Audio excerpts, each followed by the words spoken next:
वैसे तो बीजेपी हिंदुत्व और श्री राम के नाम पर राजनीति करती आई है, लेकिन श्री राम का वनवास भी 14 साल में खत्म हो गया था। लेकिन बीजेपी का दिल्ली में जो वनवास है वो 26 साल का हो गया है। 1998 से बीजेपी दिल्ली में सरकार बनाने के सपने देख रही है, लेकिन हर बार दिल के अरमान आंसुओं में बह जाते हैं। और जब से केजरीवाल दिल्ली में आए हैं, सरकार बनाना और मुश्किल हो गया है, क्योंकि दिल्ली में सरकार बनाना तो दूर की बात, विपक्ष का तमका मिल जाए वही बहुत बड़ी बात है। लेकिन ऐसा हो क्यों रहा है?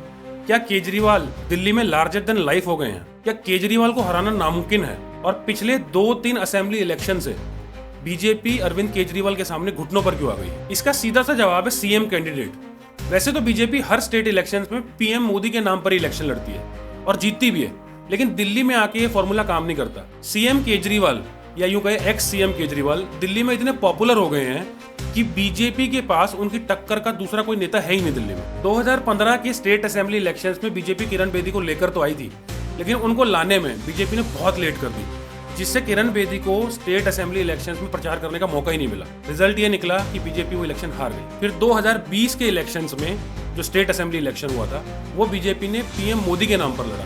रिजल्ट सेम निकला, बीजेपी फिर से हार गई। लेकिन अब इस बार आने वाले 2025 असेंबली इलेक्शंस में बीजेपी एक नाम पर बहुत सीरियसली विचार कर रही है, और वो नाम है स्मृति ईरानी। अब आप कहेंगे स्मृति ईरानी क्यों? विधानसभा मेरी विधानसभा है, लोकसभा क्षेत्र की। आप अपमान मत करो। अब आप अगर मेरे क्षेत्र का अपमान करेंगे भैया, तो मैं आपकी मालिकाना उनको फोन करके कहूंगी, पत्रकार को अधिकार नहीं क्षेत्र की जनता का अपमान करने, लेकिन आपको जनता का अपमान करने का अधिकार नहीं। आइंदा मेरे क्षेत्र की जनता का अपमान मत कीजिएगा भैया, आगे से मेरी क्षेत्र की जनता का अपमान मत करिएगा, क्योंकि बहुत प्यार से। देखिए, इसके पीछे बहुत सारे रीजंस हैं। पहला तो ये कि स्मृति ईरानी खुद दिल्ली से ही है। राजनीति के चलते वो बेशक अमेठी चली गई थी लोकसभा इलेक्शन लड़ने के लिए, लेकिन दिल्ली से उन्होंने कभी भी अपना कनेक्ट तोड़ा नहीं है। म्युनिसिपल कॉर्पोरेशन हो, असेंबली इलेक्शन हो, लोकसभा इलेक्शन हो, वो हमेशा बीजेपी के लिए दिल्ली में प्रचार करने आती रही है और अरविंद केजरीवाल के अगेंस्ट हमेशा मुखर होकर अपने बयान देती रही है। The very fact that Mr. Kejriwal goes on campaign with an assaulter is an indication to you as to where Mr. Kejriwal's loyalties lie. With the assaulter in the company of Mr. Kejriwal.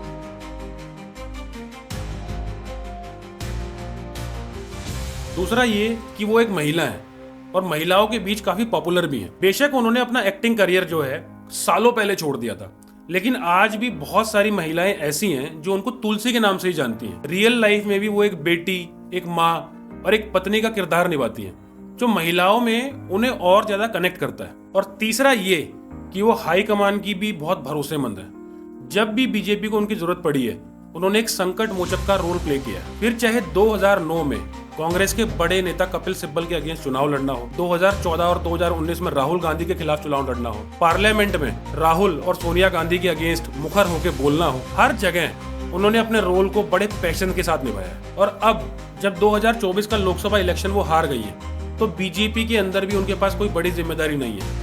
ना ही उनको central minister बनाया, ना ही उन्हें राज्यसभा भेजा, ना ही वो अब कहीं मीडिया में भी दिखाई देती। तो ऐसा कह सकते हैं कि राजनीति के लिहाज से अभी वो बिल्कुल फ्री है। आरएसएस ने बीजेपी को सलाह दी है कि वो दिल्ली में सीएम कैंडिडेट अनाउंस ना करें, लेकिन कुछ रिपोर्ट्स के अकॉर्डिंग बीजेपी इस बार दिल्ली में सीएम फेस अनाउंस करना चाहती है, और सबसे आगे जो नाम चल रहा है वो स्मृति ईरानी का ही है। भले ही अरविंद केजरीवाल दिल्ली की पॉलिटिक्स में सबसे बड़ा नाम है, लेकिन स्मृति ईरानी भी जो है बहुत पॉपुलर है, और स्मृति ईरानी का दिल्ली में नाम अनाउंस होने से दिल्ली की जो वुमेन वोट बैंक है उस पर बहुत ज्यादा असर पड़ेगा। वैसे तो इससे पहले के दिल्ली इलेक्शंस में भी बीजेपी साम दाम दंड भेद सब कुछ ट्राई कर चुकी है, लेकिन अरविंद केजरीवाल को हरा नहीं पाई। और इस बार भी जो इलेक्शंस आ रहे हैं उसमें अरविंद केजरीवाल बहुत कॉन्फिडेंट नजर आ रहे हैं। अब ये तो आने वाला वक्त ही बताएगा कि ऊंट किस करवट बैठेगा और बीजेपी सीएम कैंडिडेट अनाउंस करेगी या नहीं। वैसे आप लोगों को क्या लगता है, बीजेपी को स्मृति ईरानी को सीएम फेस अनाउंस करना चाहिए या नहीं करना चाहिए?